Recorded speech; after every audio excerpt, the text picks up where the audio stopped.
But if in the United States, it might sometimes be lamented that our imagination may sometimes be led astray by food brand marketing. How is the French imagination treated by its various chefs and traiteurs? I would like to share a beautiful remembrance of the artist Salvador Dali that he related after visiting one of his favorite French restaurants, the Hôtel de la Côte d'Or in Saulieu, which is a small town near Dijon.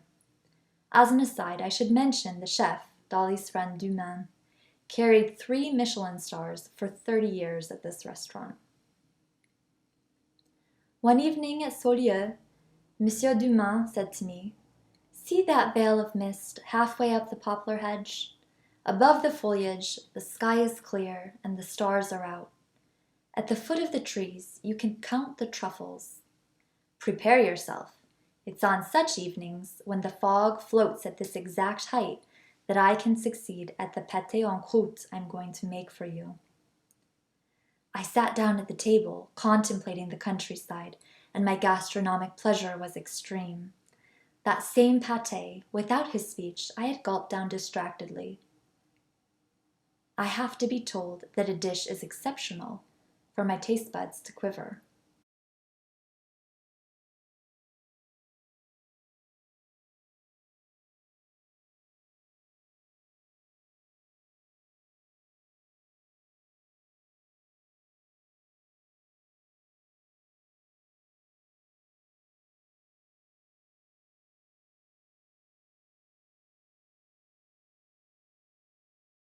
Question of the week.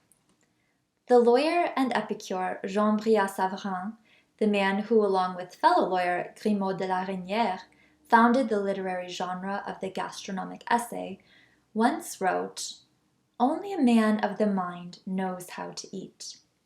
Because he digests both food and fantasies his mind has secreted." What did he mean?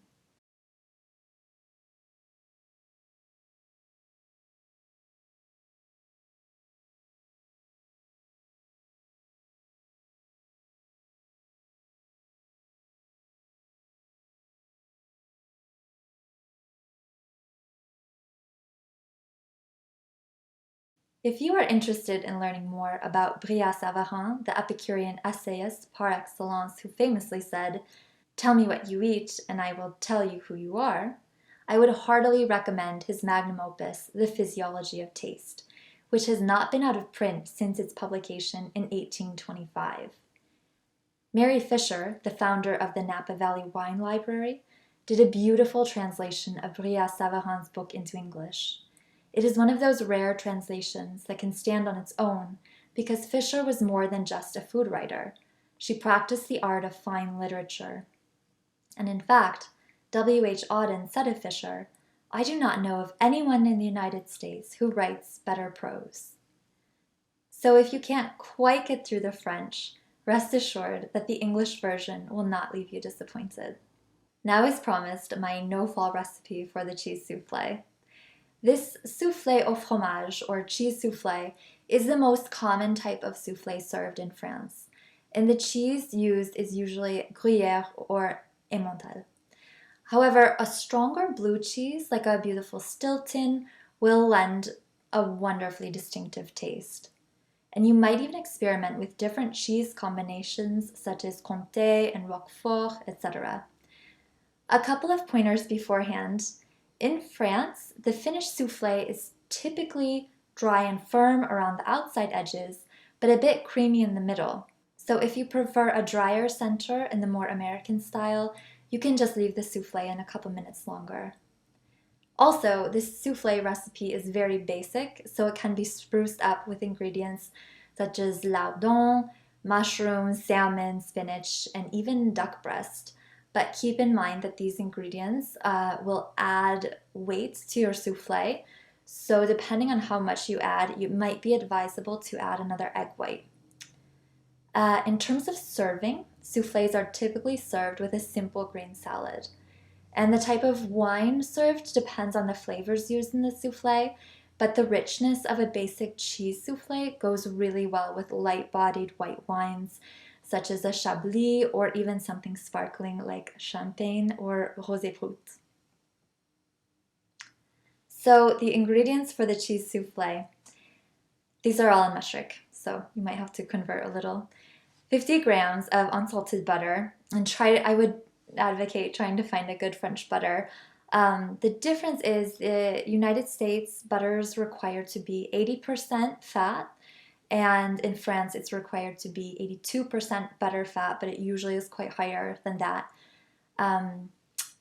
In France itself, the regions of Brittany and Normandy tend to produce the best butters. If you want to make sure you're getting a top-notch product, look for the AOC label, which stands for Appellation d'origine contrôlée, which is a title awarded to butters whose quality is determined based on the region of production in France. So, 50 grams of unsalted butter, 50 grams of white flour, 50 centiliters of whole milk, 150 grams of grated Emmental cheese, 6 egg yolks, 10 egg whites, pinch of salt and pepper, and a touch of nutmeg.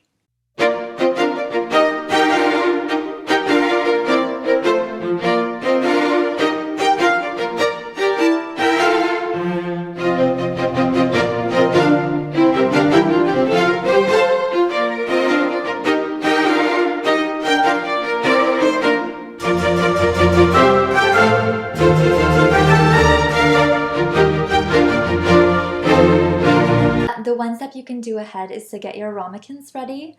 All you need to do is butter them very, very well and then dust them either with a bit of flour, or if you want, you can add a little bit of Parmesan cheese to the flour and then stick them in the freezer. You want them to be quite cold. The first step is the bechamel sauce. Bechamel is one of the main sauces of French cooking. It's called la reine des sauces, the queen of the sauces. And it was actually codified by our old friend La Varenne. He called it Bechamel after his friend, who was the rich financier Louis Bechamel, who loved art and fine dining.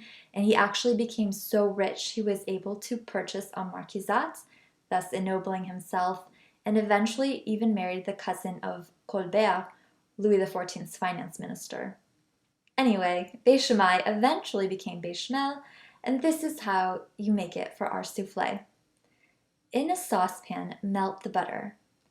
Add all the flour to the melted butter and whisk it together, cooking for about 2 to 3 minutes. It should bubble slightly, but make sure you don't brown the mixture. Now you have what is called the white roux, the flour and the butter mixture. Set the white roux aside to cool. In a new saucepan, bring the milk and grated nutmeg to a boil, and pour the hot milk on the cold white roux and combine it all with a whisk. Cook this for 4 to 5 minutes, and voila, you have bechamel sauce. Now add your egg yolks. Note that you may want to temper your yolks depending on how hot your bechamel is. Then cook this for another 2 to 3 minutes. Transfer your bechamel into a big bowl and add the cheese. Now you have Mornay sauce. So you might have noticed that bechamel sauce is white roux sauce plus scalded milk, and Mornay sauce is bechamel sauce plus grated cheese. And here at this point in the recipe is where I'd make sure your ramekins are out and ready to be filled, and your oven is at 400 degrees Fahrenheit, and your rack is set to the lowest level. In a separate and super clean and dry bowl, beat your egg whites until stiff peaks form. 1/8 of a teaspoon of cream of tartar can help the egg whites reach their full volume, which may be helpful here, especially if you're adding a lot of extra ingredients to the recipe. Then add 1/4 of the egg whites to the Mornay sauce and combine it with a whisk to lighten that sauce. Then pour the Mornay sauce over the remaining egg whites. With a spatula, gently fold your egg whites into the Mornay. Now immediately transfer your mixture into the ramekins, filling them 3/4 of the way up, and bake in the oven for about 15 to 20 minutes. Voila!